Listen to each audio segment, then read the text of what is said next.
नमस्कार दोस्तों, आप सबका स्वागत है हमारे आध्यात्मिक चैनल यूट्यूब में।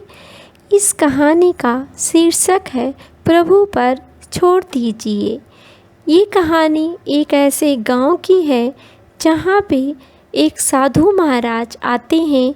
वह साधु महाराज भगवान विष्णु के परम भक्त होते हैं और ऊंची स्थिति के धनी भी होते हैं। वह साधु महाराज एक दिन भिक्षा मांगने के लिए एक घर में आए। उस घर में एक औरत भोजन बना रही थी। उसके पास ही उसकी 7 से 8 वर्ष की पुत्री सीमा बैठी हुई थी।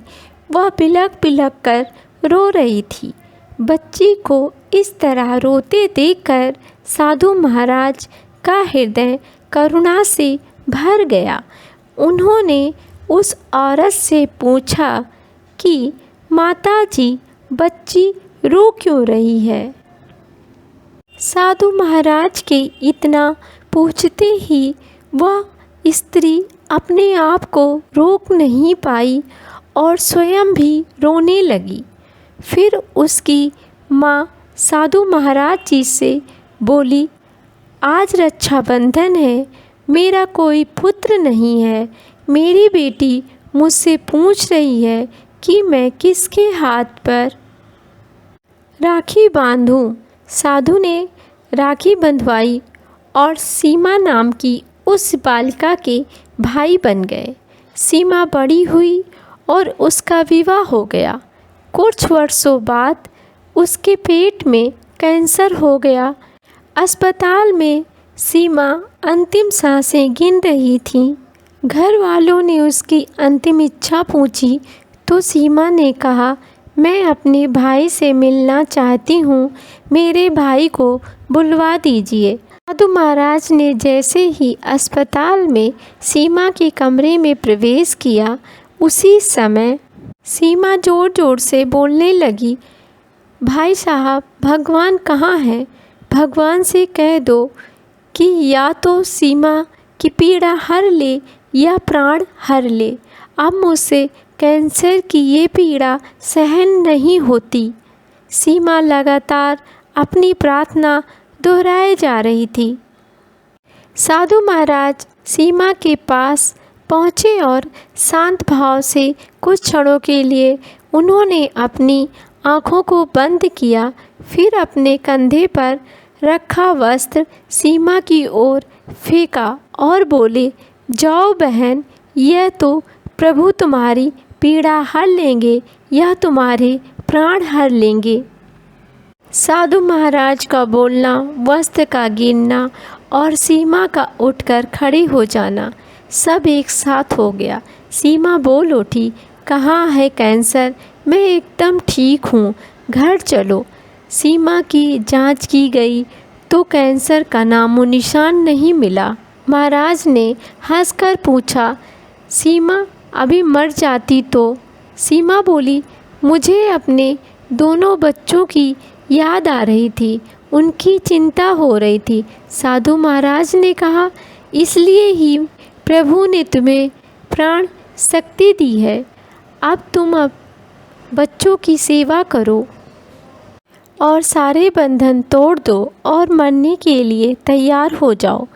मृत्यु शाश्वत सत्य है, उसके लिए तैयार रहना। ये कहकर साधु महाराज वहाँ से चले गए। उसके बाद सीमा बच्चों की सेवा करने लगी।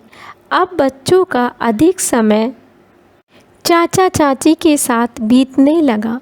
ठीक 1 वर्ष के बाद सीमा के पेट में पहले से भी ज़्यादा बड़ा कैंसर हो गया। वही अस्पताल और संयोग से वही वार्ड और वही पलंग भी मिला। सीमा ने अंतिम इच्छा बताई कि मेरे भाई को बुलवा दीजिए। साधु महाराज बहन के पास पहुँचे और उन्होंने सीमा से पूछा, तुम्हारा क्या हाल है? सीमा एकदम शांत थी। उसने अपने भाई का हाथ अपने सिर पर रखा, वंदना की ओर बोली, भाई, मैं शरीर नहीं हूँ, मैं अमर आत्मा हूँ। मैं प्रभु की हूँ और मैं मुक्त हूँ। ये कहते कहते ओमकार का उच्चारण करते हुए सीमा ने अपना शरीर त्याग दिया। सीमा के पति दुखी होकर रोने लगे। साधु महाराज उन्हें समझाते हुए बोले, भाई क्यों रोते हो? अब सीमा का जन्म नहीं होगा, सीमा मुक्त हो गई है। साधु महाराज हंसते हुए दोबारा बोले, हम जिसका हाथ पकड़ लेते हैं उसे मुक्त करके ही छोड़ते हैं। यह सुनकर सीमा के पति का दुख थोड़ा कम हुआ। उन्होंने साधु महाराज से पूछा, महाराज पिछले वर्ष सीमा तत्काल कैसे ठीक हो गई थी? आपने क्या किया था? साधु महाराज बोले, पिछले वर्ष सीमा ने बार बार मुझसे पीड़ा या प्राण हर लेने के लिए प्रभु से प्रार्थना करने को कहा था। मैंने अपने प्रभु विष्णु से कहा, हे भगवान, अब तक सीमा मेरी बहन थी, इस क्षण के बाद वो आपकी बहन है, अब आप ही संभालिए। ये सब विष्णु भगवान पे छोड़ते हुए प्रभु ने अपनी बहन को ठीक कर दिया। ये है प्रभु पर छोड़ने की महिमा।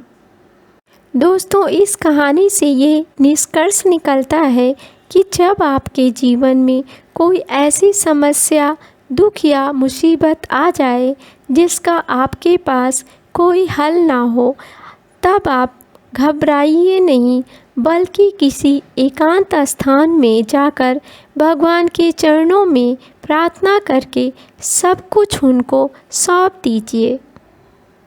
धन्यवाद दोस्तों।